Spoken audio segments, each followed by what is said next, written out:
सुथरा पंजाब, लेकिन अवाम की जेब को सुथरा करने का नया फॉर्मूला मुतारिफ।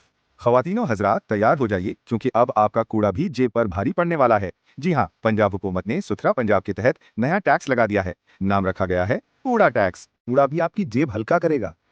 पिन पॉइंट शहरों में 5 मरला का घर है, तैयार हो जाइए, 300 रुपए महीना। 10 मरला वाले भाई 1000 रुपए जेब से निकालिए। और जिनके पास कनालों की कोठियां हैं, वो तो सीधा सीधा 5000 रुपए देंगे। यानी जितना बड़ा घर उतना बड़ा कूड़ा और उतनी बड़ी रकम। अब जरा दुकानदार हजरात सुन लें।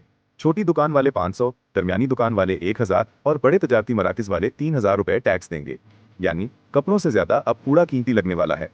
दूसरी तरफ हुकूमत का कहना है कि ये सब कुछ सुथरा पंजाब के लिए है, लेकिन अवाम कह रही है कि सुथरा पंजाब तो बन जाएगा, मगर खाली जेब के साथ। तो नाजरीन, अब कूड़ा फैलाने से पहले सोच लीजिए, क्योंकि हर थैला, हर कचरा अब हुकूमत के रेवेन्यू में शामिल है।